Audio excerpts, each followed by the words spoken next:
Magandang umaga po sa lahat at dito na po tayo sa ating pag-umpisa ng ating series on the biblical history na kung saan ay dito po natin matunghayan kung papaano po ang Diyos ay nagbibigay sa atin ng mga leksyon na kung saan ay aplikado rin o ma-apply natin sa ating buhay.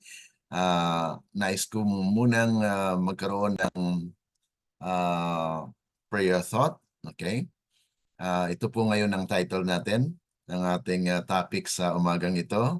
At welcome po sa ating mga kapatid. Sister Veronica, magandang umaga po. Sister Susan, Good morning po. Sister Vanji, magandang umaga po sa inyo dyan. At saka Sister Nympha. At sa mga kapatid po natin na sumusubaybay po sa programang ito sa SDA Online Study page at sa iba't ibang platform po sa YouTube ay welcome po kayo at pagpalain po tayo ng Panginoon sa araw na ito. Ang ating prayer thought po ay matatagpuan dito sa isang periodical na kung saan ay dito makikita natin we can glean or we can get some principles here. Sabi po rito, let those who have entered into covenant relationship with God remember that their spiritual prosperity depends on their loyalty. Yan po ang nangyari kay Noah, na kung saan ay because of his loyalty and believed in God, he was actually preserved. Let them not forget that they are greatly honored by being taken into covenant relationship with our relation with God. The great lawgiver demands full and willing obedience, and human beings are to regard it as a privilege to obey his law. Christ gave his life to make it possible for God to pardon our transgressions. He has united divinity and humanity that through repentance and faith, men and women may become sons and daughters of God. So, yan po yung ating saloobin sa panalangin ngayong umaga, na kung saan ay dapat nating alalahanin na kung tayo po ay nakikipagtipan sa ating Panginoon, ang ating spiritual na kaunlaran ay nakasalalay po sa ating katapatan. Kung paano po tayo maging matapat sa ating Panginoon, ay sabi nga po rito, huwag nating kalimutan na tayo po ay lubos na pinarangalan sa pamagitan po ng pagkuha ng pagkikipagtipan. Nagkaroon po tayo ng tipanan sa ating Panginoon, na kung saan ang dakilang tagapagtibay ng kautusan ay humingi na ganap at kusang loob ng ating pagsunod, na kung saan ay dapat ituring ng mga tao bilang isang pribileyo na sundin ang kanyang batas. Ibinigay ni Kristo ang kanyang buhay upang maging posible para sa Diyos na patawarin ang ating mga paglabag. Kaya nga po, God preserves human being. Nakita niya po na talagang laganap ang kasamaan sa lupa bago pa po yung flood ay nangyari. And He wants to preserve. Kaya nga po, sabi rito, pinag-isa niya ang kabanalan at sangkatauhan upang sa pamagitan ng pagsisisi at pananampalataya, ang mga lalaki at babae ay maging mga anak ng Diyos. Okay, so yan po ang ating saloobin sa ating pananalangin. Tayo po ay maniklod sa panalangin.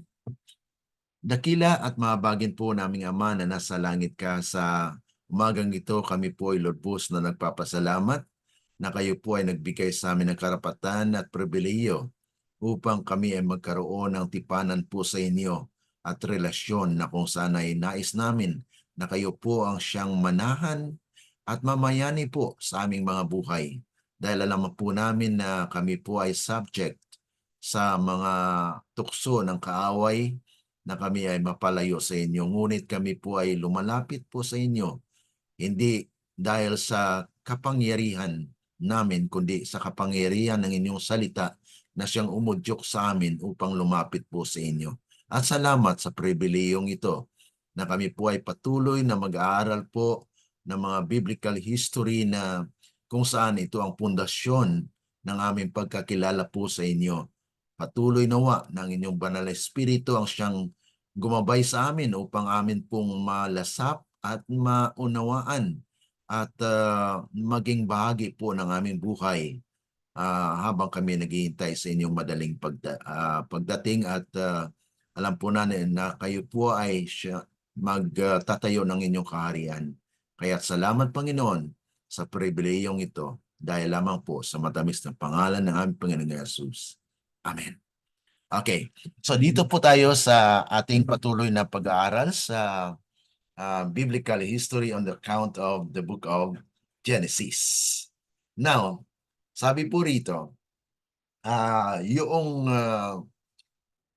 instruction ng Panginoon, God's covenant and instruction to Noah. Okay? Be fruitful and multiply. The world Noah entered from the ark was significantly different from the world he knew before. Dahil ay nakuha na po, talagang sinira or destroy. There is a destruction worldwide. Kaya nga po ang Panginoon ay nag-preserve sa kanya at ngayon ay may panibagong buhay na pinagkaloob ng Panginoon. So God gave Noah the same kind of mandate He gave Adam in the beginning of creation. Genesis chapter 1 verse 28. Since Noah essentially began all over again. So ito po yung tinatawag natin na God's covenant for humanity na kung saan ay pinagkaloob niya kay Adam, ngunit dumami nga yung tao, pero wickedness naman ang nakita po ng Panginoon. Kaya nga po, ginunaw niya yung sanglibutan and He preserved the life of Noah and his family. So every moving thing that lives shall be food for you. May instruction po. Ito po yung covenant ng Panginoon, okay, na I preserved you, na kung saan, kung ano pong binigay niya na mandate kay Adam, ay ganun din po sa kanya. Nasabi nga po ay be fruitful and multiply. Pero sabi po rito, every moving thing that lives shall be food for you. Okay, so meron pong binigay na pagkain. Ano po? Even as Adam received instruction for eating. At alam po natin yung original na pagkain ng tao ay yung hindi po kasama yung animals. Okay? So did Noah, yet now Noah received specific permission. May permission to eat animals. Permission Adam was not given. Ngunit ang kwan po nito na there is clean and unclean. Kaya nga po ito actually to preserve the animals, okay? During that 1 year and 17 days. Di po ba sa ating pag-aaral kahapon ay ilang taon po? Ay ilang araw? 377 days na kung saan nasa loob sila ng arka. Okay? But kung ating iisipin mga kapatid, yes, there is a designation or variety of animals. Okay? May mga malinis at marumi. So it is actually not God designed talaga na kumain ng laman yung tao. So dito natin mapag-aralan mga kapatid kung ito ba'y tunay. Kasi karamihan po ng mga theologian at sabi nga po may pahintulot. Tingnan po natin kung totoo bang may pahintulot. Dahil ito po ay yung preconceived idea natin. Okay? Ngunit dito po ay tingnan natin sa banal na kasulatan kung ano po ang sinasabi ng aklat ng Genesis sa history. Na sabi ng karamihan po ay mayroong pahintulot. Kay Adan, kumain ng mga gulay, ngunit mayroon pong hindi dapat kainin. So ganun din po sa tao. Sa panahon ni Noah ay mayroon din pong utos. Tingnan po natin ito sa ating pagpatuloy na ating pag-aaral. Okay. The fear of you and the dread of you shall be on every beast of the earth. If man now could and would eat animals, then God would help the animals for their protection. God put in them a fear of mankind. So, kaya ang nangyari po na before pa man ng flood ay nangyari na po ito na kung saan ay ang tao ay nag-umpisa sa pagkain ng laman. Kaya nga po, this is a presumption na okay, pinasok yung mga animals na yan, may clean, may marumi. So ibig sabihin may sinabi po doon, okay, sa Leviticus, okay, na ito ay pwedeng makain. Pero tingnan po natin as the years and as the age ay lalong napalala po ang kalagayan ng tao. Kaya nga po ang mensahe ng Panginoon ay progressive. So it's progress na bakit ngayon ay mayroon pong mensahe na babalik tayo sa original because God will restore Eden. At kung i-restore po ng Panginoon ng Eden, then are we still kill animals for our subsistence? Yan po isang tanong dyan. Okay, tingnan po natin. Again, presumably before the flood, man had a different relationship with the animals. Dahil during the time ay kung pa po, talagang may close contact yung animals. Kahit wild animals in our time today ay talagang mayroon pong covenant ng Panginoon din. Okay, na wala pong tinatawag natin na paghiwalay, kundi makuan po sila. They are actually magkakaibigan. Okay? Iyan po ang nais ng Diyos na i-restore sa Eden. Okay? God did not put this fear in animals because man did not look to them as food. Yan po. So isa po yun sa mga presumption ng tao na allowed na yung pagkain ng laman. Dahil pinasok po sa arka yung mga malinis, 7 pares ng malinis at 2 pares lang po ng marumi. Okay, tingnan po natin. At atin po yung patuloy na pag-aaralan. Did the horse know his own strength and the weakness of the miserable rich who unmercifully rides, drives, whips, goads, and oppresses him? Yan minsan mga kapatid, no? Dahil yung mga kabayo ay sinasakyan, pinapalo, di po ba? So yan po yung may fear yung mga animals because of this dominion or rule on them. And then would he not with one stroke of his hook destroy his tyrant possessors? But while God hides these things from him, he impresses his mind with the fear of his honor, so that he is trained up for and employed in the most useful and important purposes. So lahat ng mga nilalang kasi ng Panginoon has purpose. Even for now, those animals can be used as transportation. The horse, transportation. Yung buffalo is for tilling the land.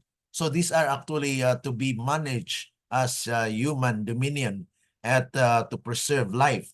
At sabi nga po dito, ang takot sa inyo at sindak sa inyo ay nasa bawat hayop sa lupa. So talagang na pumasok po yan sa sanglibutan na natakot yung mga hayop dahil sa kasamaan ng tao ay nag-umpisa silang kumain ng laman. At ngunit hindi po yan ang purpose ng Panginoon. It's not the original purpose of God na kung saan ay magkaroon ng tinatawag natin na subsistence o pagkain ng laman. So atin po yung mapag-aralan sa serye na ito. Okay. May mga instruction ng Panginoon na kung saan ay nais niya na atin pong maunawaan na God gave an instruction. After the flood, may instruction po ang Diyos kay Noah kung pwede bang kainin yung laman. Okay, tingnan po natin yan. Sabi po rito, muli siguro bago ang baha, ang tao ay may ibang relasyon sa mga hayop. Yes, dahil hindi pa po tinitingnan nila yung mga hayop na pagkain. Dahil ang pagkain na binigay ng Panginoon ay yung mga damo or gulay, vegetations, fruits. Yan po actually yung pagkain ng tao. Hindi inilagay ng Diyos ang takot na ito sa mga hayop dahil hindi sila tinitingnan ng tao bilang pagkain. Yan po talaga ang origin sa kasaysayan po ng Biblia. So we are actually dealing with the biblical history. Kaya nga po ating pinapatunayan po rito na yes, there are animals that had entered into the ark clean. Na sinabi po doon sa binanggit din po sa Leviticus 11. Ngunit hindi po yan ang original na pagkain ng tao. Okay? Given po yan. Dahil sumama po yung kalagayan ng tao, okay, God allows. Okay? If you want to eat that one, but you can choose. This is clean and this is unclean. This is actually for transition na magkaroon ng pagbabago in the latter days. Kaya sa ating panahon ngayon, nagkaroon na po ng malaking learning na ang mga animal sa ngayon, mga hayop, ay may mga karamdaman.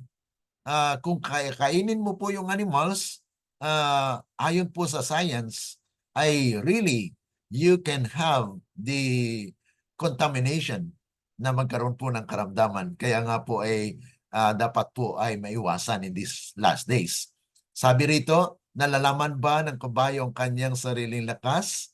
Ang kahinaan ng kabaghabag na sawing palad na walang awa na sinasakyan, okay? And then, minamaniyo, ginagawang transportation, talagang hinagupit, at ibang mga animals actually dito sa Thailand, tinitrain sila, may tinutusok sila to act o to do something. Pero mayroon po yung reward. Pagkatapos nilang tusukin, bigyan ng pagkain para umaksyon. Katulad din po sa mga dolphin. Mga dolphin po ay tinitrain, mayroon pong paraan ng mga tao kung paano po sila i-tame at italagang alagaan at susunod yung hayop. So yan po mga kapatid yung makita natin sa mga kung paano po alagaan, and there is actually God's permission that man should rule and also that manage, care for the animals.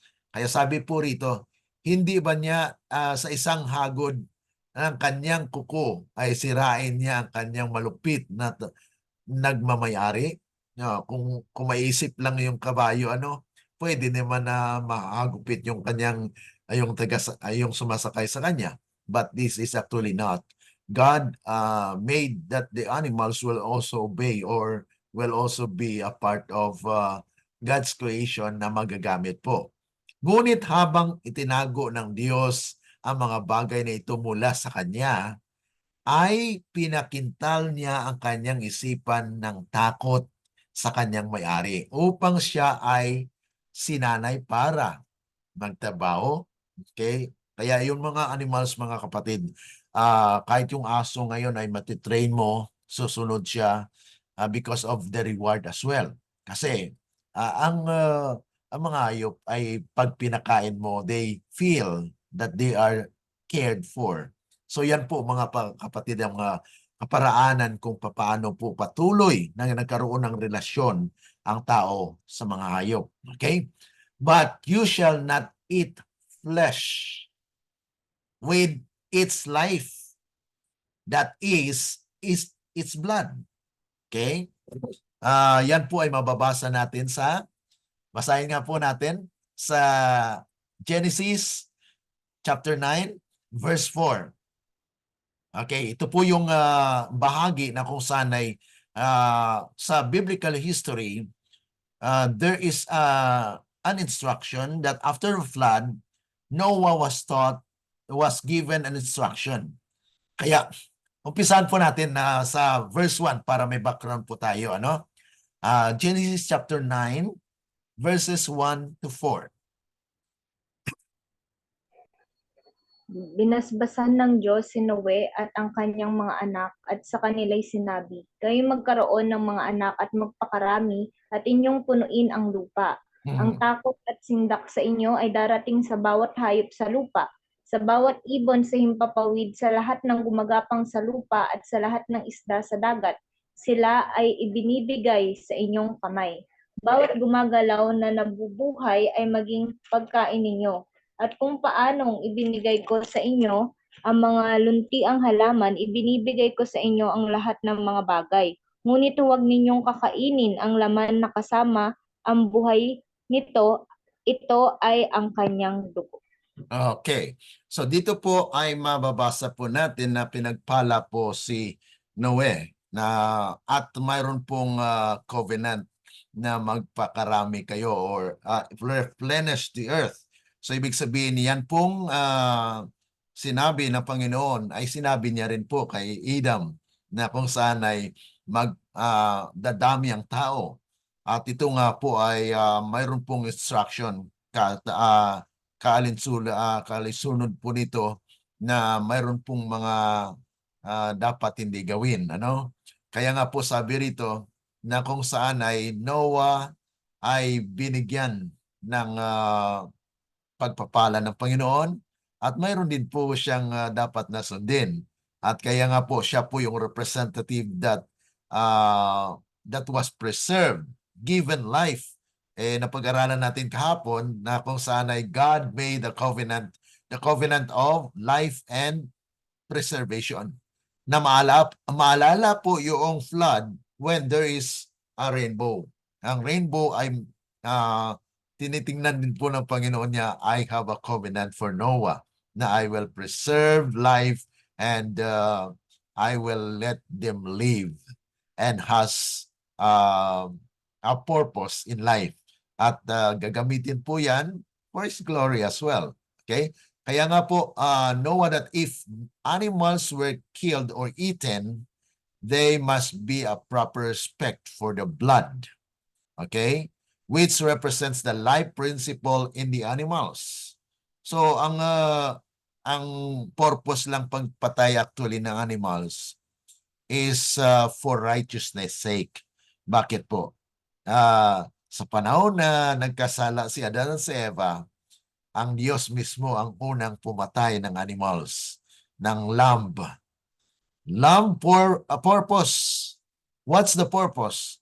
To save humanity. So save, kaya yung blood is a symbol of salvation. Okay? Kaya si Kristo nagbuhos din ng kanyang dugo for the salvation of men. Na yun ay hindi yan paraan para kainin, kundi yan po ay paraan ng salvation. It is actually a way of salvation that God has originated. Kaya nga, the importance of the idea of blood in the Bible is shown by how often the word is used. Kung atin pong saliksikin sa banal na kasulatan, dito po natin mababasa na kung gaano kadalas ginamit po ang word na blood o dugo sa Biblia. At it is used 424 times in 357 separate verses. Yan po ay kung gamitin natin yung New King James Version. Okay? At sa ibang mga version ay hindi po magkapareho kasi yung mga version. Pero doon sa King James, mga kapatid, yun po ang in-encourage na sa atin na yun po ang gamitin natin because at that time, wala pa pong tinatawag na yung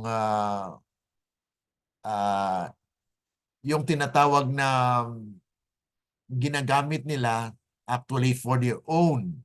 Kasi may sarili silang translation para madali ang pagkaunawa, pero ang ibang mga prinsipyo, mga kapatid, ay nawawala. Kaya nga po ang original na inano po sa atin na wala pang bias.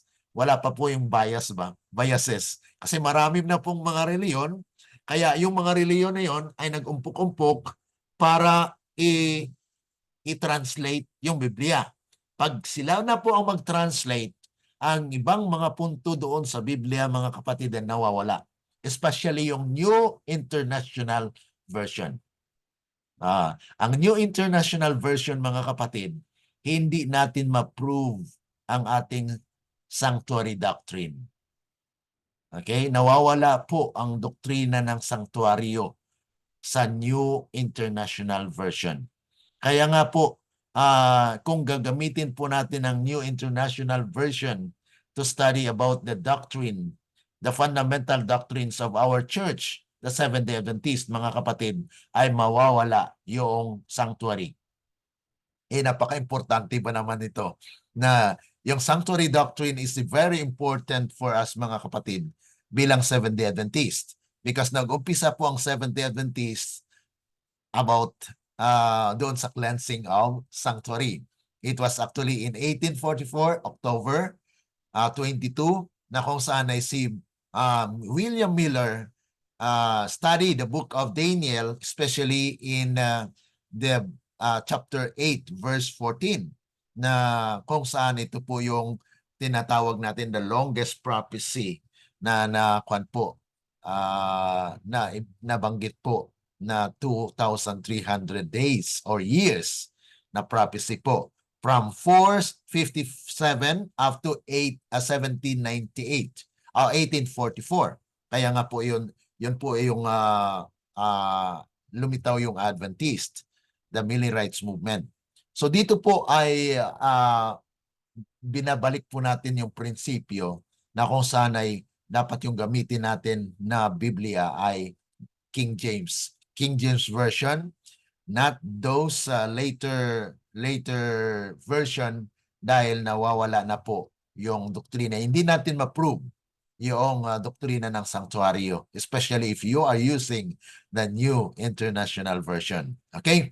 Now, the respect for blood isn't based on mysticism or superstition, but simply because blood represents the life of the being, whether animal or human. When blood is poured out, life is poured out. Yan po mga kapatid. Dito sa Biblia ay may iba't ibang paggamit po ng blood. No? Atin pong suriin dito sa banal na kasulatan kung saan po mababasa. Yung magbigay lang po ako ng mga iilan sa mga teksto na kung saan ay magagamit po natin na ginamit po yung blood. Ang una po rito, blood was a sign of mercy for God, for Israel at first Passover. Yan po ay mababasa sa Exodus 12:13. And then, blood sealed God's covenant with Israel. Exodus 24 verse 8.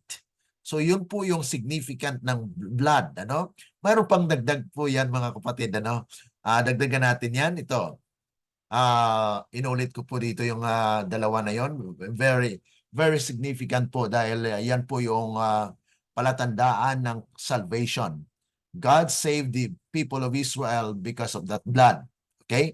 So, the blood should not be eaten. Okay? At kung kaya nga po sa panahon ng mga Hebrew, mga Jews, they have the process on how to eat the meat. Okay? They drain the blood, mga kapatid. So, pag kinain nila yung karne, ay wala ng blood. Pero ngayon mga kapatid, dahil sa gusto ng taong kumain ng laman, kaya nga po kain sila ng may, kahit may dugo pa po yan. Kasi pag namatay yung hayop, ang kanyang dugo ay mananatili. Maliban kung i-drain mo siya. Okay? So sa panahon ng mga Hebrews, mga Jews, they have the process of draining blood, or they extracted the blood out of the meat, laman. Kasi yan po instruction ng Panginoon. There is instruction that you should not eat blood. Pero ngayon mga kapatid, ang tao ay gustong kumain ng blood. So yan po ay may biblical connotation na you are pouring blood. You are pouring life, na kung saan ay God wants to preserve life and you are now destroying blood or destroying life. Okay, sabi po rito, ang sunod dito ay blood sanctified the altar. So it has a purpose, but not to be eaten. Okay? Blood set aside the priest. Yan po yung magamit po dito. Blood made atonement for God's people. So ito po yung mga kagamitan ng blood. Blood sealed the new covenant. Okay? Basa natin sa Matthew yan, sa New Testament. Okay? Blood justifies us. So ang dugo ay nag-justify sa atin because it was actually shed for our transgression. Si Kristo ay nabuhos sa kanyang dugo namatay siya dahil it actually is symbol of death. Ang pagpatulo o pagpatay sa hayop. Sa panahon ni Jesus Christ, mga kapatid, kaya nagalit si Kristo nung pumasok siya sa templo, ay meron pong nagtitinda doon. Ano po ang kanilang tinitinda doon? Mga kalapati, mga animals. Actually, itong mga animals na kanilang tinitinda ay kanilang inaalay yan. Okay? Kinakatay o pinapatay po yan. Ang kanyang dugo ay yun po ang inaano doon sa altar. At saka yun po ang winiwisik ng high priest doon sa veil. Yung veil po ay yun po naghahati sa sanctuaryo. Yung sanctuaryo ay may dalawang kompartmento. Ang holy place at saka yung most holy place. So yan po mga kapatid yung background sa dito sa biblical history na dapat po nating maunawaan din. Na yan po ay inutos kay Moses naman. Atin po yung mapag-aralan sa patuloy. So, blood brings redemption. So ang blood po ay mayroong significant na contribution sa biblical history. Ano po? Blood brings peace with God. Yan lamang ang makapagbigay ng kapayapaan dahil the demand of the law is death. And the death of not a sinner but a righteous one. Okay? Kaya nga po kahit mamatay ka or magpakamatay ka, hindi mo mabayaran yung kasalanan mo. So ibig sabihin pag patulo ka ng sarili mong dugo, it cannot pay your sin. No? So ang prinsipyo dito mga kapatid, yung pinatay sa panahon na nagkasala si Adan sa Eva, ay simbolo po yun ng kamatayan ni Kristo. So the blood that was shed at that time na pinatay yung isang tupa. Okay? Ang kanyang balat, yun po ang ginawang damit kay Adam and Eve. Yan po ang napag-aralan natin, no? Na kung saan yun po ang solusyon ng Panginoon. Na para mapatawad yung tao, ay magkaroon po ng pagpatulo ng dugo. Okay? The shedding of blood. Kaya nga po si Kristo ay namatay. So that is at the foundation of the biblical history. Na kung saan it was also a prophecy in nature because it actually points to Jesus Christ's death on the cross. Yan po mga kapatid. So, blood cleanses us. According to Hebrews 9:14 and 1 John 1:7. Blood gives entrance to God's holy place. Yan po yung winiwisik po ng high priest. Okay? Para at peace, magkaroon ng kapayapaan sa Panginoon. Kasi you cannot be accepted unless there is an offering of blood. And that symbol is pointing to Christ.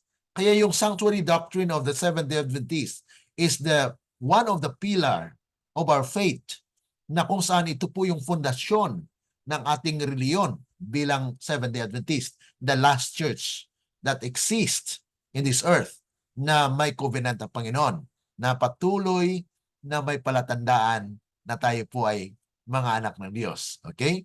Now, blood gives entrance to God's holy place. And then, blood sanctifies us. And then, blood enables us to overcome Satan.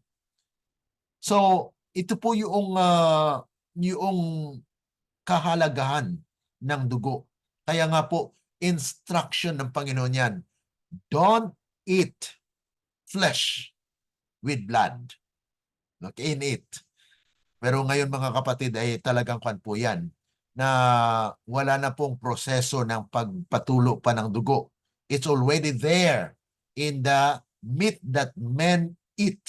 Kaya nga po sabi ng Panginoon sa kanyang mga piniling propeta in these last days. Okay? Dahil sinabi kong dahil there are two. Okay? Dahil si Ellen G. White was actually prophesied as a third angel's messenger na kung saan ay there is a message that will actually separate or gather. Gather the saints. Yan po yung purpose ng three angels message. At yung fourth angel's message is actually a message of purification.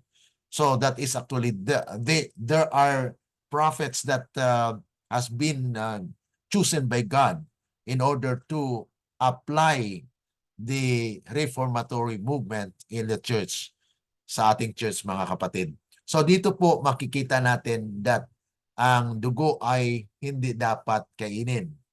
At kung ang laman na yan ay may dugo pa, pero hindi mo naman makikita ang dugo, tibo pa, pag kumain po tayo ng karne, pag kumain ng karne, mga kapatid, ay hindi napatulo ang kanyang dugo. Okay? There was no process of draining the blood. So, ibig sabihin, ang taong kumakain ng karne ay kumakain ng dugo. At it was actually God's instruction to Noah.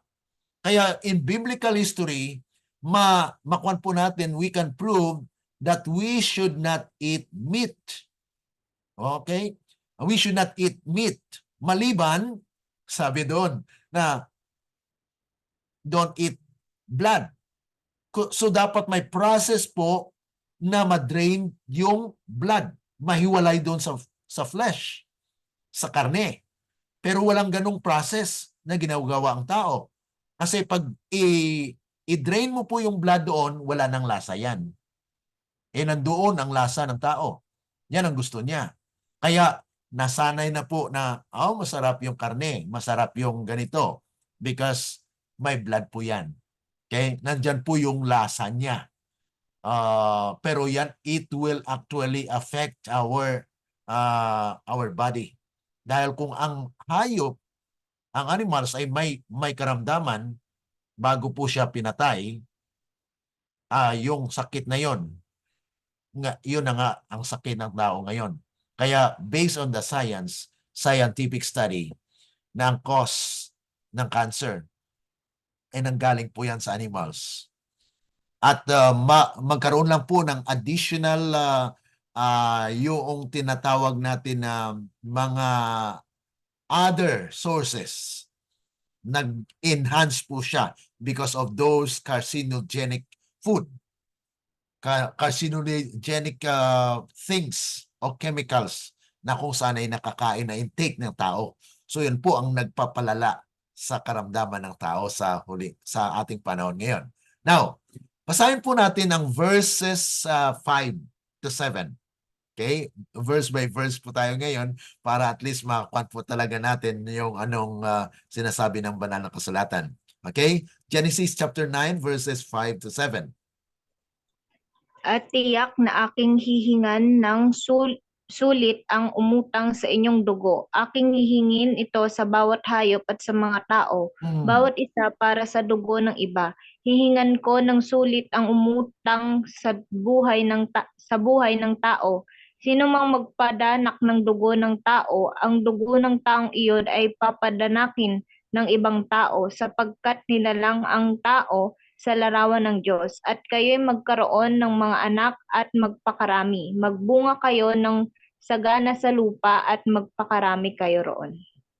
So dito mga kapatid, God gives to men the right and responsibility of capital punishment. Kaya during that time mga kapatid, pag nagkasala ka, ay binabato, pinapatay. Because you actually shed life and you will be also killed. Yan po yung mga kapatid, yung sa kasaysayan na the capital punishment was actually given as God's instruction. Kasi wala kang respeto sa buhay. God respect life for those animals as well. And also that it will actually kill you. Kaya nga po ay mayroong namamatay. Hindi lang po nila alam na it is actually the consequence of what they did to animals. Dahil pag pinatay nila yung animals, kinain nila, yan po ay it's actually, it's not the will of God. Hindi po yan kalooban ng Panginoon. So those who are obedient to the will of God will not do that. Kaya sa atin ngayon, pinag-aralan po natin yung biblical history in order for us to be founded that the blood should not be eaten. Kaya nga po, there should be a process na kung gusto mong kumain ng karne, i-drain mo, talagang press yan. Yung laman po ng karne, ikuan mo talaga po yan. May process po yan na para yung kanyang dugo will be extracted. Pero hindi na nangyari yon. Nagustuhan ng tao, masarap. Masarap kasi po yung dugo na nandoon sa laman. Kaya yun po yung instruction ng Panginoon. Yes, there are may clean animals, pero dapat yung dugo ay huwag mong kainin. Yan po yung instruction talaga ng Panginoon. Kaya yung mga Muslim, mayroon din pong sinusundan, yung halal. Yung halal na kuha nila, yung talagang walang dugo po yan. Hindi po sila kumakain ng dugo.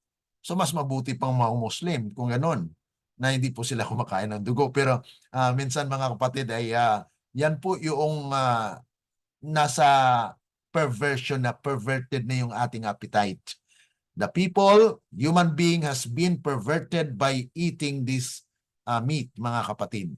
So surely for your lifeblood, I will demand a reckoning. According to God's command, when a man's blood is shed, there must be an accounting for it, because in the image of God, He made them. He made man. Because man is made in the image of God. His life is inherently precious and cannot be taken without giving account to God. So mga kapatid, mayroon po yan na consequence na kung ibinuhos mo ang dugo, ay bubuhos din ang dugo sa iyo. Okay, ibig sabihin mga kapatid, there is a consequence of shedding that blood na kung saan ay dapat po maiwasan. Ano po? By man, his blood shall be shed means because life is valuable. When murder is committed, the death penalty is in order. Ibig sabihin mga kapatid, yung yung capital punishment ay yun po yung talagang ng Panginoon. Pero mga kapatid, tingnan po natin kung ano po yung nangyari sa sanglibutan ngayon. Okay? In its original languages, the Bible makes a distinction between killing and murder. Ano po kayang pagkakaiba ng murder at saka killing? Okay? Not all killing is murder. Okay? Because there are cases when there is just cause for killing. Sabi nga po ng iba, may self-defense. Kaya ito po ay controversial na mga issues. Pero it is actually in the biblical history na nangyari po yan. Na kung saan ay, okay, if your life will be threatened, then do something to preserve your life. Yan po yung self-defense. And then, capital punishment with due process of law. Kaya nga po may rason din po yung mga tao. Pinatay mo yung ganito kaya patayin ka rin. Ito po yung tinatawag nila, there is a consequence of shedding blood. Pero mga kapatid, dapat in the process of law. Okay? Hindi naman na kung pinatay or baka yung nagpatay, hindi yung pinatay mo. Ibig sabihin, there is no process of law. Na kung sana hindi mo nakita at hindi naging fair yung process of law or there is investigation. So killing is just a war. There are other instances where killing is accidental. Katulad po sa mga aksidente na matay. It's a killing. Pero pag murder, mga kapatid, ay talagang katulad kay Cain. Cain po ay talagang murder po yon. Okay? Yung killing na ginawa ng Panginoon, he killed the lamb is actually with a purpose. With a purpose of what? Salvation of men. To save life. Okay, mga kapatid. So yun po yung mga instances in the biblical history na kung saan ay it is a foundation of the human history. Na kung saan ay kaya nga po mayroong mga debating ganito na okay lang yung capital punishment, yung iba naman nasasabi, no. because sometimes you will actually execute judgment without due process of law. So yan po mga kapatid yung mga issues in life today. Pero it has a foundation in a biblical history. Bakit inalaw ng Panginoon yun? Because it is actually the if you cause to kaya nga may kwan nga yung sa Biblia, eye for an eye, tooth for a tooth. Pero mga kapatid, when Christ came, yun naman po yung progression of the truth na kung saan ay we need not to actually retaliate. Pero during that time ng tinatawag nating theocratic government of God, it is God who is just. Ang Diyos po ay just at He actually execute judgment at He actually allows men to do which it is actually commanded by Him. Okay? So yan po mga kapatid ang basis dito sa biblical history na kung saan ay dapat atin pumaunawaan na during that time it is God who commanded. Right now, if you kill someone, it is not due process if you also kill that person. There should be a process, a healing process, an opportunity where that person could also be changed. Kaya maraming mga mamanatay tao, mga kapatid, mayroong pinatay na there is a process of law na kung saan ay, okay, you will be imprisoned. Imprisoned in that time that is actually, there is a given provision for that person to renew or to have a new life. So that's actually the principle where there is a prison. Okay? So yan po yung mga pundasyon lang mga kapatid. Pero in this instance, after the flood, God commanded, instructed Noah to do this. But as the history goes on, it will not be the case. Okay? So, yan po mga kapatid yung binababasihan po natin dito. That the light or the truth is also progressive. Na kung saan ay dapat we need to understand that in every development or in every age, there is a development of new truth that will enhance our capability of doing the will of God. Kasi yun po yung kalooban ng Panginoon. Okay, now, marami po mga question actually dyan sa mga issues na ito. But we are actually establishing a foundation where God is the one that instructed or giving the instruction. God is the owner of life and He has the purpose why He allows it at that point of time. Dahil He wants actually to have a renewal, mayroon pong pagbabago because this is the new covenant. The covenant that was given to Noah, where life has been preserved through him. Kaya nga, mayroon pong tinatawag natin na, yes, may covenant po, magpakarami kayo, pero ito ang dapat ninyong gawin. So, to preserve life, there is actually a covenant and instruction that was given to human being. Okay, now and then, as it is written, as it was written. Sabi po rito, now as in former ages, the presentation of a truth that reproves the sins and errors of the time will excite opposition. Everyone that doeth evil hateth the light. Yan po ang katotohanan.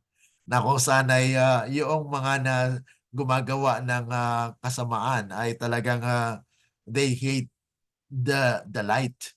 Neither cometh to light, lest his deeds should be reproved. Kasi yung mga gumagawa ng kasamaan ay kung siya ay papanig doon sa liwanag, he reprove himself. Okay, babalik po sa kanya. Okay? As men see that they cannot maintain their position by the scripture, many determine to maintain it at all hazard. And with a malicious spirit, they assail the character and motive of those who stand in defense of unpopular truth. Kaya ito po yung mga prinsipyo na nasa sanglibutan ngayon. Na kung saan yung kung ano po ang nangyayari sa nakaraan ay actually right now we can see them. It is the same policy which has been pursued in all ages. Elijah was declared to be a troubler of Israel kasi nanindigan siya sa katotohanan. So if you are standing for the truth at sinabi mo huwag kang kumain ng karne, ano po ang matatamo mo? There will be objections. Kaya yung mga nag-object will be against that light that you are presenting. Now, so magkaroon po ba sila ng pagbabago? If they are fighting the truth, then they are fighting actually God. God who is the truth. Na kung saan nais ng Panginoon na itong mga prinsipyong ito ay mapasa atin. Because He has that covenant. No? Mayroon pong covenant for life and preservation. Are you preserving life or you are killing and eating life? Yun po yung mga prinsipyo actually sa biblical history. It is, sabi nga po rito, Elijah was declared to be a troubler of Israel, Jeremiah a traitor, Paul a polluter of the temple. From that day to this, those who would be loyal to truth have been denounced as seditious, heretical, and schismatic. Yan po mga kapatid ang katotohanan. Na pag tumayo po tayo sa katotohanan, you will be accused of being like those things. You are named names mga kapatid. Na kung sana marami sa mga tao ngayon na they are standing on those things that they are for. Kung sila po ay gumagawa at nasa kadiliman, they will really reject the light. Pero mga kapatid, if they have that light in them, na sila po ay nagnanais, mayroon pong intention sa kanilang buhay, ay mayroon pong pagbabago yan. Bagamat masakit sa kanila na, Panginoon, parang nasanay na ako rito Parang nasanay na ako rito. Ganito nang ginagawa ko for my whole life. Pero ngayon, itong liwanag na ito ay dumating, hindi ko po kaya, Panginoon. So there is actually a principle of submission. Surrender your will to the Lord, no? Para may pagbabago. Hindi natin kaya yon because we are human. Human have the tendency and a shortage. Mayroon pong shortage. Kasi sabi doon sa Romans 3:23, for all have come short of glory of God. Na nawalan po siya ng kaluwalhatian ng Panginoon. Kaya nga po, para mabalik po yon, you need someone. And who is that? Jesus Christ is the way, the truth, and life. Siya lamang, mga kapatid. Hindi tayo. Okay? Dahil may mga nagsasabi, mga kapatid, na hindi ako maligtas pag hindi ko pinili. Okay? So, ibig sabihin, pag hindi siya pumili, siya na yung Savior. Kasi sabi niya, ako ang tumanggap Yes, you are the one who accepted it or receive it. May pagkakaiba din po yun. Accepted or receive. Okay, so dalawa po yan. So there are ideas na magkakatunggali po. Magkakalaban po yan. Bakit? Itong accept ay personal. Can you do that? Hindi mo kaya yan as human because you are actually carnal. You need someone. You need the Spirit to give you power and force. That's why you just receive. Okay? Receive is open. Pero pag accept, ikaw muna accept. That is your personal. Pero mga kapatid, yung prinsipyo kasi, this is a theology. Theology means study of God, okay? Study of God's salvation. Human being has no merit in their salvation. Okay? Ang kanilang sarili, ang ating buhay, walang merito sa kaligtasan. Ang kaligtasan po natin ay nasa kay Kristo. So He gives us the privilege of being saved. So yan po mga kapatid. Kaya itong mga prinsipyong ito, actually, it was founded in a biblical history. Okay? Multitudes who are too unbelieving. Ito po yung na mababasa natin sa Great Controversy, 1888 edition, page 458, paragraph 2. Multitudes who are too unbelieving to accept the sure word of prophecy will receive with unquestioning credulity, mga kapatid, an accusation against those who dare to reprove fashionable sins. This spirit will increase more and more. Kaya mga kapatid, yung karamihan sa yung mga kapatid ay talagang they question. Ano ba yan? Nilinis ng Panginoon yan. Sa arka nga mayroong pinasok na dalawang klase, di po ba, malinis at saka marumi. Di pwedeng kainin yun. Pero may pasubali dyan after the flood. Anong sabi ng Panginoon? Huwag mong kainin ang laman. Bakit? Dahil may dugo yan. Kaya if you want to eat it, then you drain the blood para makain mo yan. Pero hindi na ginagawa ng tao yon. Dahil siguro ayaw niya na. Dahil masarap naman. Pag mawala kasi ang dugo dyan, wala nang lasa yan. Kasi ang lasa nandoon sa dugo. Okay? So it's life actually that you are yung shedding of blood, mga kapatid. It is not for consumption. Hindi po yan for consumption, kundi for redemption. Redemption po, niligtas ng Diyos ang tao sa pamagitan ng dugo. Hindi nakainin mo yung dugo para mamuhay ka. That is not actually the principle ng Panginoon, mga kapatid. Ano? So sabi po rito, this spirit will increase more and more. And the Bible plainly teaches that a time is approaching when the laws of the state shall so conflict with the law of God that whoever would obey all the divine precepts must have or must brave reproach and punishment as an evildoer. Yan po yung pantayan natin sa kasaysayan, because the world will actually excite opposition against those who are obedient to the law of God. Kaya there will be a contention in the last days. Kaya mga kapatid, dito mga prinsipyo nating pinag-aralan po ay based on the biblical history na kung saan ay God purposed it na mangyari. Okay? The Bible also consistently teaches that the punishment of the guilty is the role of human government. Romans chapter 13, 1-4. Yan po yung we must subjected to the authority of the law or the society. So there is a society that will rule, and it is actually the rule of law, na kung saan ay mayroon mga palatuntunan po dyan na kung saan ay sinusundan to balance the system of the government. It also teaches that the guilt of unpunished murder defiles the land.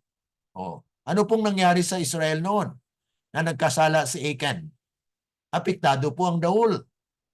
Kaya nga po, kung mayroon pong mga makasalanan sa kalagitnaan po natin, the whole company, the whole association will also suffer. Kaya nga po, dapat we will actually pray and have connection with God, that God will intervene, that those evil among the people of God will be executed. Kaya mayroon pong Ezekiel 9. Okay, so yun po yung mga condition. Kaya ang approach po natin dito sa biblical history, we are connecting these principles into the prophetic insights that God has given us bilang mga bayan ng Diyos or bilang iglesia niya. As Luther said, actually si Martin Luther is one of the reformists na kung saan ay siya talaga ay tumayo during the time of the Dark Ages.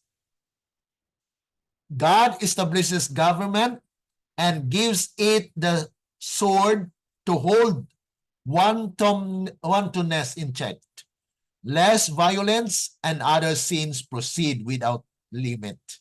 So yan po mga kapatid yung ginamit ng mga theologian and even the government, that there should be a process of law.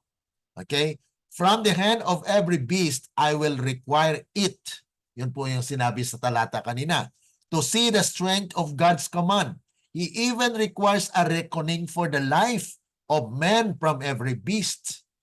God does not condone the unlawful killing of any kind. So unlawful killing. Kung ang purpose mo mga kapatid ay not for salvation or redemption, sa panahon ng Israelites, okay po yon. They are killing in order for them to be saved. To be saved what? Dahil ang dugo ang kanilang inaalay. Yan po yung ceremonial law, ceremonial activities po ng mga Jews during that time. They kill the animals, kinakatay po nila yan, okay? Ang dugo ay ginagamit po nila to actually represent the blood of Christ.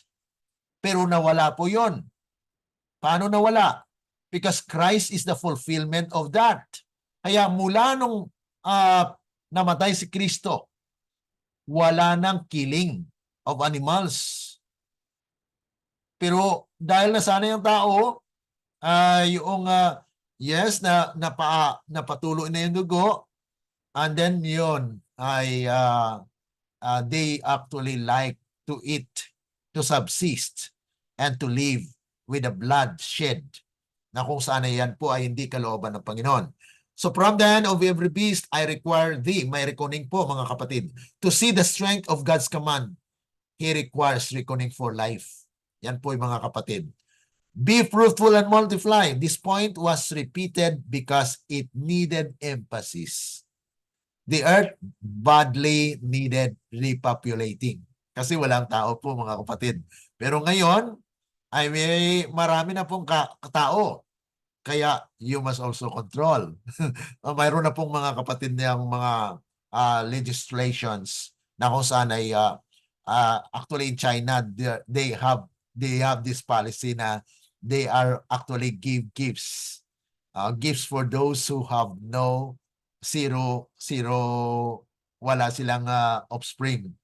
Mayroon po yung mga tawag nito incentives. Okay, to control the population ay okay, we have this legislation na you will be rewarded if you don't have any sons and daughters. Okay, to control the population. Ngayon ang solusyon naman ng medicine, mga kapatid, ay to control the population. Okay, let's inject. Okay, mag-injection ta. Para makontrol yung population. Kaya parang may taning ka na, no? You have actually the end of your life. That is actually what the world today is planning to control the population. Kasi nag-explode po yung population, and so they want to control the population as well. Okay, so Genesis chapter 9 verse 8, malapit na po tayo, 8 to 11. Sige po, pakibasa nito. God makes a covenant with man and with all of the creation. Mayroon pong covenant ng Panginoon, ano? Okay, basahin po natin ito. 8 to 11. At nagsalita ang Diyos kay Noe at sa mga anak na kasama niya na sinasabi, narito, aking itinatag ang tipan sa inyo at sa inyong mga anak na susunod sa inyo, at sa bawat nilikhang may buhay na kasama ninyo, ang mga ibon, ang maamong hayop at bawat mailap na hayop sa lupa na kasama ninyo, sa lahat ng lumalabas sa barko, sa bawat hayop sa lupa. Aking pinagtitibay ang aking tipan sa inyo, hindi ko nalilipulin ang lahat ng mga tao sa pamamagitan ng tubig ng baha, at hindi na magkakaroon pa ng bahang magwawasak ng lupa. Okay, so yun po mga kapatid yung covenant ng Panginoon. Na kung saan God makes a covenant with men and with all of creation. Kaya nga kung may covenant na yung mga kapatid ay wala na pagpatay. So yun po yung mga kapatid, yung I will establish my covenant. This covenant was made with mankind, you and your descendants after you. So ibig sabihin ay talagang pan po yan. Salin lahi na po yan. No? And even with animals. Kaya nga po sa restoration of the kingdom of God, Sa Isaiah chapter 11 po, ang mga hayop doon ng mga wild animals ay yung mga bata, mga kapatid ay maglalaro at kanilang isusuok ang kanilang kamay doon sa mga butas ng mga ahas kung saan nakatira yun. Pero hindi sila inaano kasi that is actually restoration of God's covenant for the animals with men. Kasi noon mga kapatid ay walang hindi natatakot yung mga animals. Bakit? Dahil hindi po sila kumakain, hindi naman nila tinitingnan yung mga hayop na yan na bilang pagkain, kundi kasama. Kasama to help them in surviving, in doing this, in doing that. So yan po mga kapatid yung purpose ng Panginoon. So this was a repetition and clarification of the promise God made in Genesis chapter 8, 21 to 22. Na kung saan it was actually broken. It was actually nangyari po yan na yung mga children of men, children of God, ay mayroon po talagang designation or mayroon po silang segregation, may paghihiwalay. Okay? Covenant engagement preserved the world from flood. Were it not for that covenant, the tops of the mountains might be covered tomorrow. So yung mga kapatid, yung there is a covenant that God made for the animals na sana ay kaya i-restore po yan ng Panginoon. Na itong mga mensaheng ito na ating pinag-aralan mga kapatid is to prepare us for that. Na kung saan, kung tayo po ay nagnanais na may peace, na yung mga animals ay hindi matatakot sa atin, wag natin kainin. Kaya yun po yung prinsipyo dito sa biblical history. Na kung saan yan pala ang nangyari, bakit natakot yung mga animals? Because they are looking at those animals na pagkain. Pero hindi po yan ang purpose ng Panginoon. Hindi po yan ang nais ng Panginoon na mangyari. Dahil there is a covenant, okay, you will help each other to subsist. Ito po yung tinatawag na symbiotic relationship, give and take. Pero ang give and take ngayon ay patayin nila para magkaroon ka ng buhay. So hindi po yun, it was not actually the principle of the Bible. Okay? Never again shall there be a flood to destroy the earth. God did not believe he did something wrong or too harsh in the flood. He made the promise because he did things in a post-flood world to guarantee that the exact evil condition of the flood world would never be precisely duplicated. These things included the imprisonment of the angels who sinned with human na kung saan ay women and shortening the lifespan of men. Ito po kaya ang nangyari na ang lifespan po ng tao ay talagang bumababa din po dahil resulta po yan ng violation of the health laws. Okay? However, when things again become similar in the days of Noah, ito na po, palatandaan. Now there is another thing that will happen kung mangyari ito muli. Kaya nga po sabi ni Kristo, as in the days of Noah, it will be in the days of the Son of God coming. Okay? So God will destroy the earth, but by fire, not by blood, o by flood, mga kapatid. Kasi may kuwan ng Panginoon, may promise na siya, I will no longer destroy the earth with flood. But mga kapatid, sa New Testament, sa 2 Peter, basahin po natin. Okay? Warning po ito sa atin. Sa biblical history po, may warning din na huwag nyo ulitin dahil mangyari muli ito. Pero hindi na flood. Fire na po siya. Okay, tingnan po natin. Sa 2 Peter chapter 3 verses 1 to 7. Mga minamahal, ito ngayon ang ikalawang sulat na isinusulat ko sa inyo at sa dalawang ito'y ginigising ko ang inyong tapat na pag-iisip sa pamamagitan ng pagpapaalala sa inyo na dapat inyong maalala ang mga salitang ipinahayag noong una ng mga banal na propeta at ang utos ng Panginoon at tagapagligtas sa pamamagitan ng inyong mga apostol.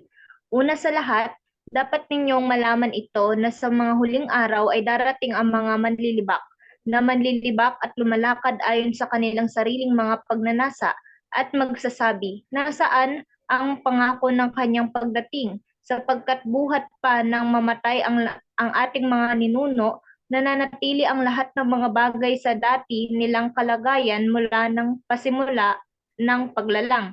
Sinasadya nilang hindi pansinin ang katotohanan ito na sa pamamagitan ng salita ng Diyos ay nagkakaroon ng langit ng unang panahon at inanyuan ang lupa mula sa tubig at sa pamamagitan ng tubig, na sa pamamagitan din nito ang daigdig noon ay inapawan ng tubig at nagunaw. Ngunit sa pamamagitan ng gayong ding salita, ang kasalukuyang langit at lupa ay iningatan para sa apoy na nilalaan sa araw ng paghuhukom at sa paglipol sa masasamang tao. Ayan. So klaro po mga kapatid, na pinalalahanan po ni San Pedro, sumulat po siya ng pangalawang sulat para palalahanan ang mga Kristiyano, ang mga Kristiyanong nanampalataya kay Kristo. Kaya nga po, tayo po ay nagbabasa ng sulat ni Pedro ngayon. Kaya target po ito sa atin. Kaya sabi niya, huwag niyong kalimutan ang mga instruksyon ng Panginoon sadto o noon. Ano pong instruction ng Panginoon after the flood? So, dapat po yun po ang balikan ng tao. Na ano po ba yung utos ng Panginoon doon? Kasi sinabi ni San Pedro dito, 2 Peter, na huwag niyo kalimutan, alalahanin niyo yun. Anong inutos ng Panginoon? Kaya ang biblical history as a role, big role mga kapatid, nabalikan po natin yung history. Na ano po bang inutos ng Panginoon noon? Huwag kainin ang laman. So yan po ay actually emphasis lang yung instruction ng Panginoon yun. Kasi to preserve life. Okay, dahil in heaven, there will be no chasing of chicken. Wala na pong paghabol ng chicken doon.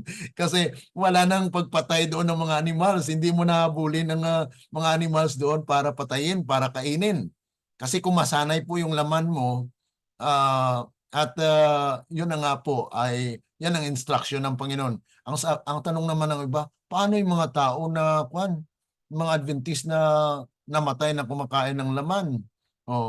So yun po, hindi tayo makausga sa kanila because they have not actually dealt with or hindi natin po alam kung sila po ba ay personally nakapag-aral o nakatanggap ng liwanag na ito. Pero maliwanag po sa atin dahil napag-aral po tayo ng history, biblical history, na yun palang command ng Panginoon, huwag kainin. Pero bakit nagbigay siya ng malinis at marumi? To test your loyalty to His instruction. If you are loyal to God, you will know. Ano po yung instruction ng Panginoon? Kung instruction niya, edi sundin natin. Yun po yung punto dyan. Na you have actually to receive you have received the knowledge that God has given, mga kapatid. Pero kung you reject it, that is your personal decision. Okay? Personal in the sense that you have not submitted your will to the Lord. And sabi ng Panginoon, submit to me, come to me, and you will have peace. You have rest in me. Dahil siya na po ang gaganap sa ating buhay. Hindi po mahirap dahil ang Diyos po ay namatay nga po siya para sa atin. Kaya nga po itong mensaheng ito, on this juncture, ay makuha po talaga natin na kung nag-aral tayo ng New Testament, binasa natin yung kay Pedro, babalik talaga tayo sa biblical history. Ano po ba yung utos ng Panginoon na dapat nating alalahanin, na dapat gawin natin? Kasi kung hindi natin gawin, ano po mangyari muli? Ay gugunawin ang sanlibutan, hindi ng flood, kundi may inihanda na apoy. So it's a warning, mga kapatid, na kung si Noah ay nag-prepare po ng arka, nag-preach po siya, ganun din po sa bayan ng Diyos ngayon. Hindi lang po nag-iisa. Kasi si Noah noon ay nag-iisa siya. Sa ngayon po mga kapatid, may mga ginagamit ang Panginoon. Hindi lang po isa. So, atin pong saliksikin. Alamin kung sino po yun. Kaya kung tayo po nakikinig sa mga mensahero, yun po ay ipanalangin natin, Panginoon, ito po ba yung mensahe mo para sa akin?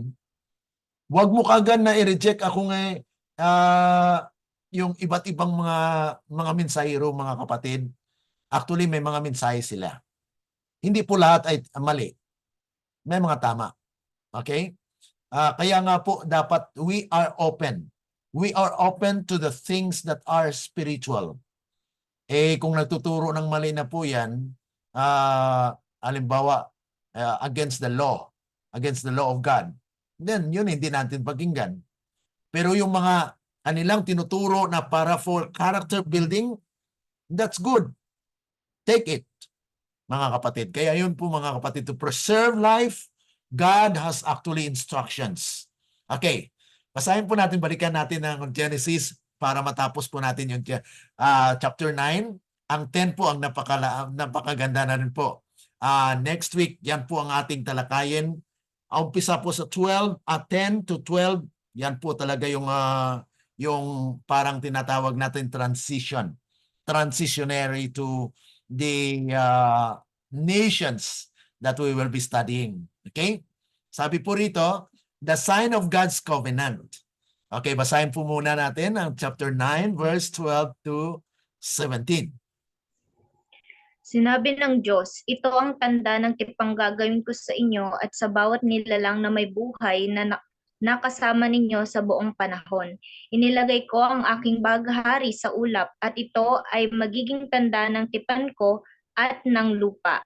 At kapag tinipon ko ang mga ulap sa ibabaw ng lupa, ang baghari ay makikita sa ulap. Aalalahanin ko ang aking tipan sa inyo at sa bawat nilalang na may buhay, at ang tubig ay hindi na magiging bahang lilipol ng lahat ng nabubuhay. Kapag ang baghari ay nasa ulap, ito ay aking makikita at maalala ang walang hanggang tipan sa pagitan ng Diyos at ng bawat nilalang na may buhay na nasa ibabaw ng lupa. Sinabi ng Diyos kay Noe, ito ang tanda ng tipan na aking itinatag sa lahat ng nabubuhay na nasa ibabaw ng lupa. Okay, so ito po ay a sign, okay? Mga palatandaan po ng covenant ng Panginoon. Kaya pag makita po natin yung baghari, maalala po ng tao natin na ang Panginoon ay hindi na magugunaw ng sanglibutan sa pamagitan ng flood.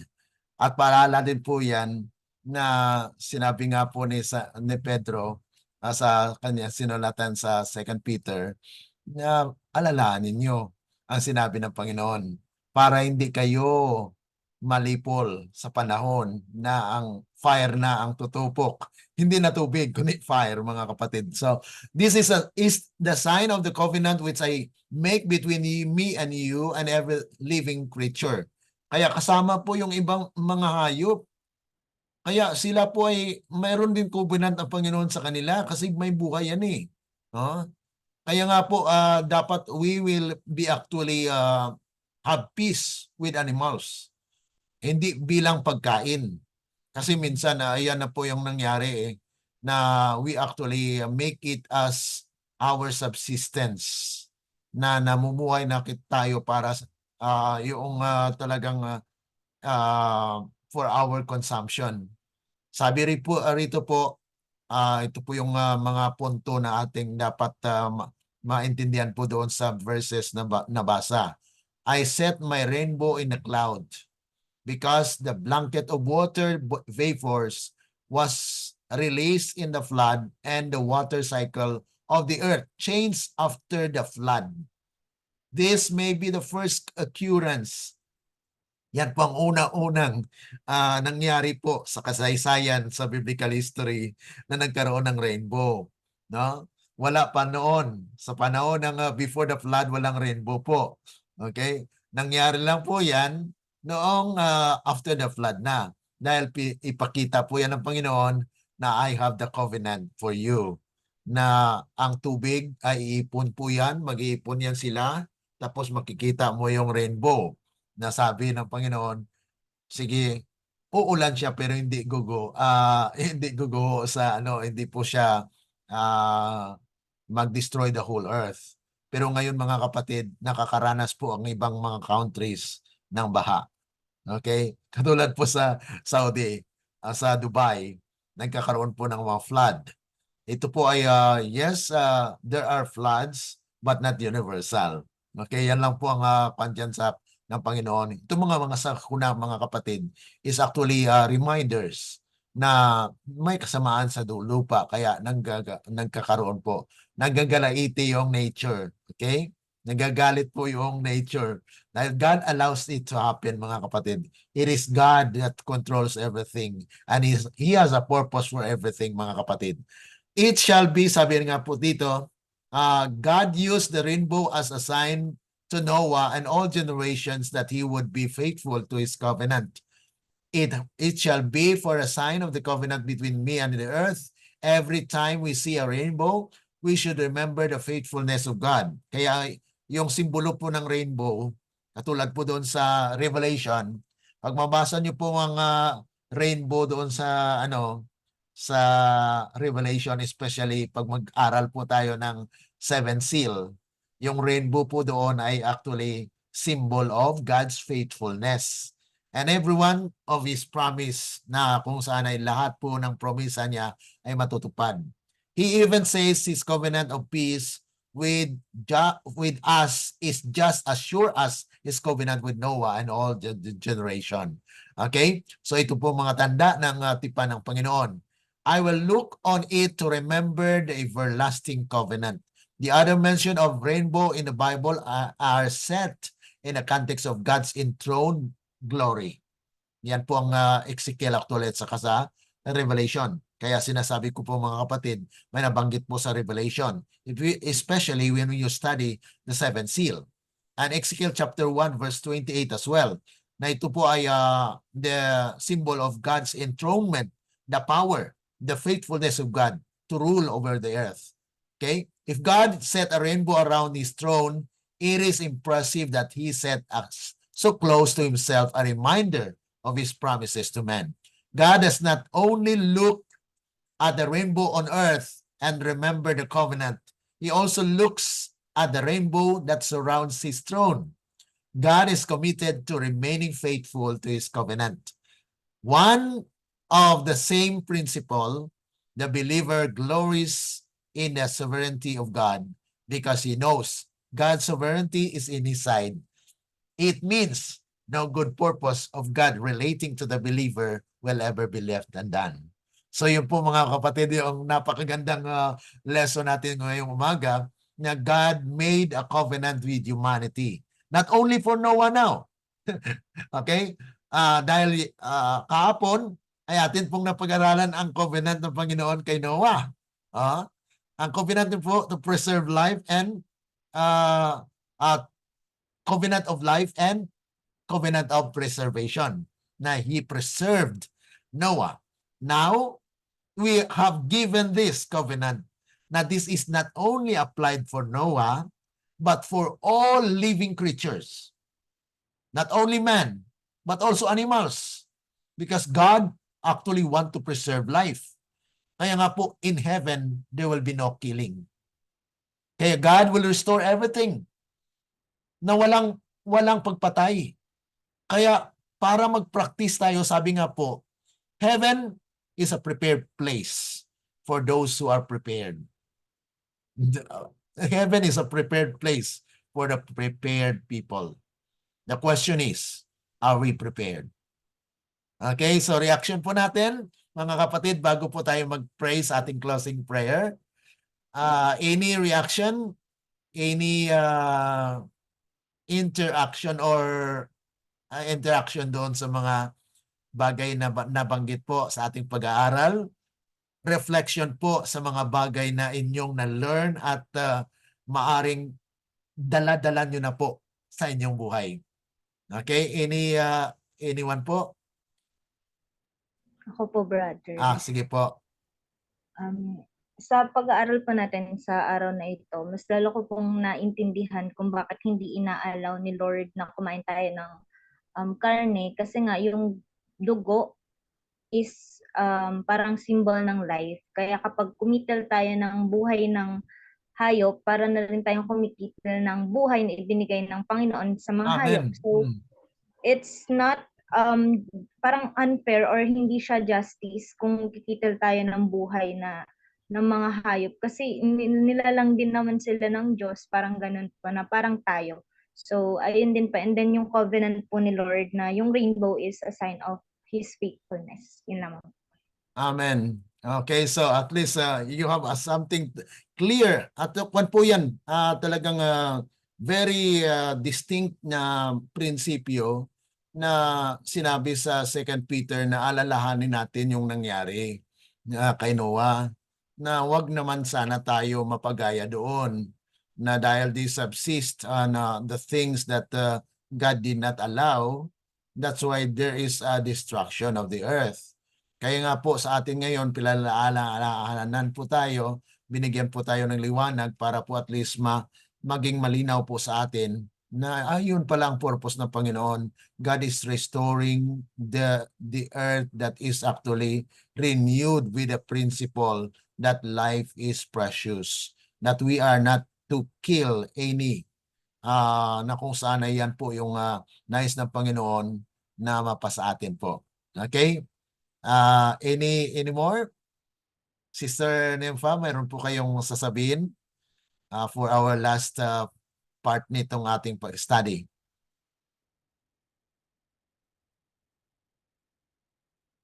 Okay? So I think silence means it's okay. It's okay for us na kung saan ay atin pong natutunan sa araw nito na God has made a covenant not only for men but also for animals. Kaya kung ang covenant na yan ng Panginoon ay mayroon pa siyang instruction nga po na huwag niyong kainin yung laman. Kasi nagkaroon ako ng covenant sa inyo na hindi ko nasisirain lahat ng mga animals. I have given you food. Ang original yung pagkain, yun ang kainin ninyo. Huwag yung hindi ko binigay sa inyo. So ibig sabihin na to preserve life, we need to subsist on the things that God wants it. Kasi our teeth, specifically, scientifically speaking, our teeth was designed not for meat. Yan po isa sa mga identification. And then clarification po yan.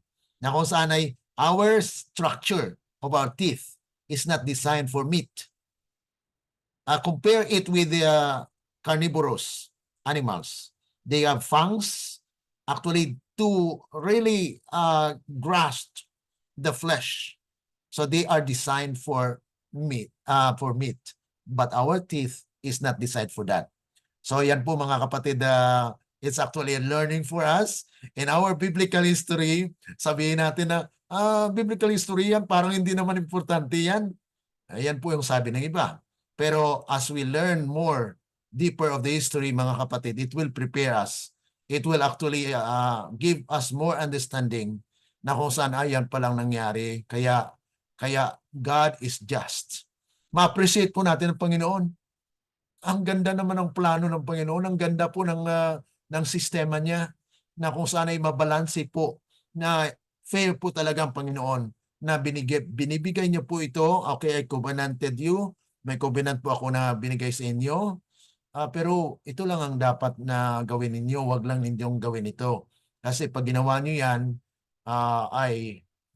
wala kayong respeto sa ginawa kong pag-preserve sa inyo. I preserve you. I preserve life. Na yung mga hayop na yun, mga malinis at mga marumi, bakit tinawag po siyang malinis? Dahil yun po yung actually to sustain at maging kwan po yan, maging ginagamit yan na yung kanilang dumi, ang kanilang ginagawa po ay actually to clean the surroundings, especially yung mga unclean din mga kapatid. Ano ba ang ginagawa nila? Katulad po ng baboy. Yung baboy po ay iwanan mo lang siya, kwan mo po siya, hindi mo ikulong. Ano pong gagawin niya? Lahat ng mga marumi po ay kunin niya yan, linisan niya. They are scavengers. Ganun din po sa dagat. Sa dagat po yung mga shell po ay nag-ano po yan, open po yan. At yun po ang pagkain niya, yung mga marumi doon sa dagat. Kaya yung mga patay na mga katawan ng tao, maagnas po yan, mawawala po yan. At yung mga kuwan na yun, mga scavenger sa dagat, yun po ang kinakain nila nililinisan na yun lang yung dagat. At ngayon, ang ginagawa ng tao, kinakain. So they are also eater of those flesh na naagnas, namatay sa dagat. So it's actually a preservation for life. Kung alam po natin yan, then we are preserving life, our life as well. Na hindi pala yan na may purpose pa lang Panginoon bakit nilikha yung mga unclean animals na ito, na sila pala ay mga to balance the earth ecosystem. Ayan, pag-aralan naman sa science mga kapatid. So yun, actually bahagi po yun ng ating learning. So salamat mga kapatid. Sorry po at talagang na-extend tayo. No? This is actually a very, very good learning for us. Actually, this is a subject actually sa theology. Pero hindi po ganun ka-extensive sa theology, sa pag-aaral po namin sa theology. It's not so extensive like this at comprehensive po. Kasi ginagamit ko yung style na integrated of faith and learning, na kung saan ay we can learn and we can apply them in our lives, the historical backgrounds. Ito pa yung mga prinsipyo na dapat po mapasa atin. So praise God for this mga kapatid. Tayo po ay manalangin para po sa ating closing. Dakila at mabagin po naming Ama na nasa langit ka, salamat sa mga pagpapala ng karunungan na inyong pinagkaloob sa bawat isa sa amin, na ginagamit niyo po ang inyong lingkod, bagamat ako po ay hindi rin po sakdal sa inyong harapan. Ngunit binigyan po kami ng pagkakataon na makapag-aral ng inyong salita. Na nawa ito ay paalala po sa amin at sa aming mga kapatiran sa iglesia, especially those who will be following our online study, Panginoon. Na ang purpose po nito ay hindi to condemn, but to save them from condemnation, because you will destroy the earth with fire, na kung saan ay hindi ito gugunawin sa tubig, kundi ito palaala sa atin na kung saan ay may kasamaan na nangyari po sa lupa, and you want to destroy the evil, the wickedness, dahil ayaw niyo po na mabahiran ng karumihan ang inyong bayan. Kaya may mga instruction po kayong ginawa after ng flood, Panginoon. Kaya salamat sa mga pagpapalang ito, Panginoon, na amin pong natutunan, at nawa kami po ay maging instrumento din ng aming kapwa, ang aming mga kapatid, mga kaibigan, mga relatives, ay nawa sila ay bukas sa kanilang pag-iisip, na kung saan ay mangusap po kayo sa kanila, dahil wala rin po kaming kakayanan na convincehin sila, kundi our duty is just to present, not to insist, but to present the life that you have given to us. Bless us at this moment, O God, and prepare our lives as we also prepare for this Holy Sabbath day that is coming. May you preserve us, and thank you so much for the covenant of life and preservation. Bless Sister Veronica, Sister Nympha, and others, those who are following the Facebook Live and those who are in YouTube. May you bless them, O God, and bless those, even the other countries that are following our YouTube channel, O God. Bless them, guide them into all truth, that they may also be preserved when you come. Thank you so much for accepting us and for the assurance that you will hear our prayers. We pray all these things in the name of the Lord Jesus. Amen.